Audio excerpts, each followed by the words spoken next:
আমরা এটা বলেছি যে লেভেল প্লেইং ফিল্ড নিয়ে এখানে সেই আত্মবিশ্বাস বা সেই সম্মতিটা সকল রাজনৈতিক দলের নাই, এমনকি আমাদেরও নাই।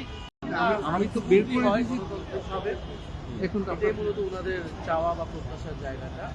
তো ওনারা বলছেন যে ওনারা এই জায়গায় নিরপেক্ষভাবে এখানে কাজ করবেন এবং সকল রাজনৈতিক দলের কাছ থেকে সেই সহযোগিতাটা চেয়েছেন এবং আমাদেরকে সেই সহযোগিতা দিবেন বলে ওনারা দিয়েছেন। আপনার যে আসন রয়েছে সেই আসনে যে প্রতিপক্ষ রয়েছে তার বিষয়ে আপনি নিজেকে নিয়ে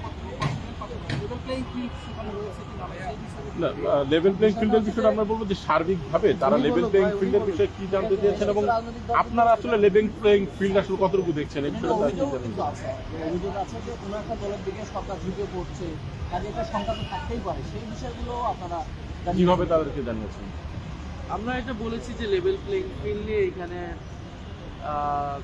সেই আত্মবিশ্বাস বা সেই সম্মতিটা সকল রাজনৈতিক দলের নাই, এমনকি আমাদেরও নাই।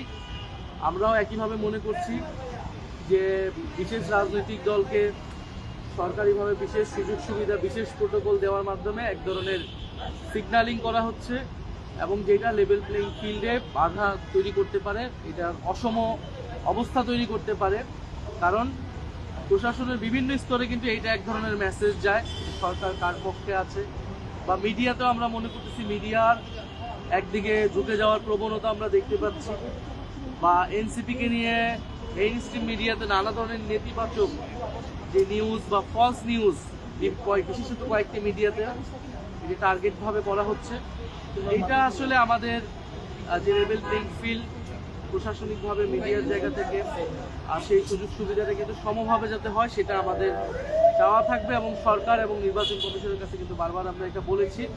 আমাদের নির্বাচন কমিটির চেয়ারম্যান তিনি ইলেকশন কমিশনে গিয়ে কিন্তু এই বক্তব্যগুলো দিয়ে এসেছে এবং আমরা পর্যায়ক্রমে আমরা ধারাবাহিকভাবে ইলেকশন কমিশনের কাছে আমরা কিন্তু এই আমাদের আপডেটগুলো আমরা দিয়ে আসবো যে কীভাবে লেভেল প্লেইং ফিল্ড থাকতেছে কি থাকতেছে না, বা আমরা যে নির্বাচনের মাঠে যাচ্ছি সেখানে আমরা কোন ধরনের বাধার সম্মুখীন হচ্ছি। আমরা ইতিমধ্যে বলেছি এই যে ঋণ খেলাপি, অনেক ঋণ খেলাপিকে কিন্তু নমিনেশন প্রাথমিকভাবে তারা বৈধ ঘোষণা করেছে ইলেকশন কমিশন। আমাদের জায়গা থেকে বা বিভিন্ন জায়গা থেকে কিন্তু অভিযোগ আসতেছে ঋণ খেলাপি দু একজনের বাদ হওয়ার কথা, কিন্তু এই সংখ্যাটা কিন্তু আরও বেশি। ফলে ইলেকশন কমিশন যাতে এখানে একটা কঠোর অবস্থান নেয় বা এবং আইন অনুযায়ী ব্যবস্থা নেয়। তাছাড়া আমরা প্রচারণার ক্ষেত্রেও আমরা বলেছিলাম যে প্রচারণার ক্ষেত্রে কিন্তু এই যে পোস্টারিং থেকে শুরু করে এখানে নানা ধরনের বিধিবিধান লঙ্ঘনের চেষ্টা হয়েছে। এই বিষয়ে একটা ইলেকশন কমিশন আইন অনুযায়ীভাবে ব্যবস্থা নেয়। এই আপডেটগুলো আমরা ক্রমাগতভাবে ইলেকশন কমিশনে দিব এবং আমরা দেখবো যে ইলেকশন কমিশন আসলে কতটা ব্যবস্থা নিতে পারতেছে। নাহিদ ভাই আরেকটা বিষয় জানতে চাচ্ছি যে ইউরোপীয় কমিশনের সঙ্গে আপনারা ভাই আমি একটু বলি, আমার নাম রায়হান, রাইজিং মিডিয়াতে কাজ করি এনসিপিতে। আমি যেটা জানতে চাচ্ছি যে ইউরোপীয় কমিশনের সঙ্গে আপনারা যে বৈঠক করেছেন সেখানে জামাতের সঙ্গে আপনাদের যে জোট হয়েছে